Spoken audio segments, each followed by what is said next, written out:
طلباء یکجہتی مارچ میں لگے نعروں کی گونج ابھی باقی ہی تھی کہ جمعرات کی شام انٹرنیشنل اسلامک یونیورسٹی اسلام آباد میں دو طلباء گروہوں میں تصادم ہوا، جس کے نتیجے میں ایک طالب علم قتل اور درجنوں زخمی ہو گئے۔ قتل ہونے والے طالب علم کا نام سید طفیل بتایا جا رہا ہے، جن کا تعلق اسلامی جمعیت طلباء سے تھا۔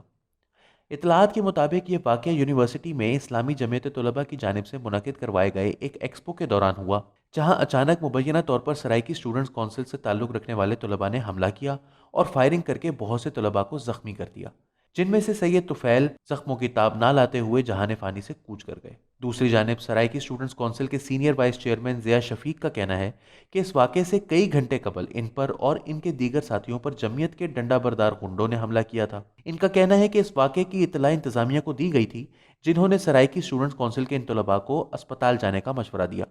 ضیاء شفیق کے مطابق وہ اسپتال میں داخل تھے اور ان کے علم میں نہیں تھا کہ ایکسپو پر حملہ کب اور کیسے ہوا اور کس نے کیا۔ تاہم یہاں سوال محض اس ایک تصادم کا نہیں ہے۔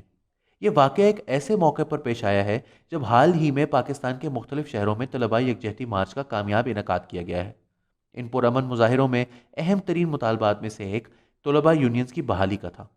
اسی ہفتے مسلم لیگ نواز کی ایک خاتون رکن قومی اسمبلی نے طلباء یونینز کی بحالی کا بل پارلیمنٹ میں پیش کیا اور اس پر حکومتی اور اپوزیشن دونوں بینچوں سے اس مطالبے کی حمایت دیکھنے میں آئی، جس کے بعد اسے کمیٹی میں بھجوانے کا فیصلہ کر لیا گیا۔ اسلام آباد میں ہونے والے واقعے نے ایک بار پھر یہ سوال کھڑا کر دیا ہے کہ آیا طلباء اتنا شعور بھی رکھتے ہیں کہ سیاست اور تنظیموں کی بحالی کے بعد اس آزادی کو درست انداز میں استعمال کر سکیں، یا ایک بار پھر قوم ملک کے طول و عرض میں وہی کشت و خون کا بازار گرم ہوتے دیکھے گی جو 1990 کی دہائی میں دیکھا گیا تھا۔ وجاہت مسعود صاحب کے الفاظ میں تشدد پسماندہ سیاسی ثقافت کا نشان ہے۔ اس میں کوئی شک نہیں کہ طلباء گروہوں کے درمیان تصادم اس وقت بھی ہوتے تھے جب یہ تنظیمیں موجود تھیں، اور آج بھی معمول کا حصہ ہیں جب ان تنظیموں کا کوئی نشان نہیں۔ ہمارے ملک کی سیاسی ثقافت پسماندہ ہے ہی اس لیے کہ یہاں جمہوریت کو پنپنے نہیں دیا جاتا۔ نیا دور پر گزشتہ روز چھپنے والے ایک مضمون میں قمر نعیم نے لکھا کہ وہ قائد اعظم یونیورسٹی میں مہران اسٹوڈنٹس کونسل کے رکن محض اس لیے بنے کہ ان کا تعلق صوبہ سندھ سے تھا۔ یہ کوئی نظریاتی یا جذباتی وابستگی نہیں تھی، محض اپنے مسائل کے حل کے لیے ایک گروہ کا انتخاب ضروری تھا، لہٰذا سندھ سے ہونے کی وجہ سے مہران اسٹوڈنٹس کونسل کے رکن بن گئے۔ جمعرات کو پیش آنے والے واقعے میں بھی مبینہ طور پر ایک لسانی گروہ ملوث تھا۔ پسماندہ جمہوریتوں کا بنیادی مسئلہ نظریاتی سیاست کا فقدان ہے۔ لسانی اور نسلی گروہ جہاں اپنے گروہی اور گروہ کے ارکان کے ذاتی مفادات کا تحفظ کرتے ہیں، وہیں ان کی تعمیر میں مضمر ہے ایک صورت خرابی کی۔ اپنے گروہ کے رکن کی حمایت اور تحفظ یہ خود پر لازم سمجھتے ہیں، خواہ حق کسی بھی طرف ہو۔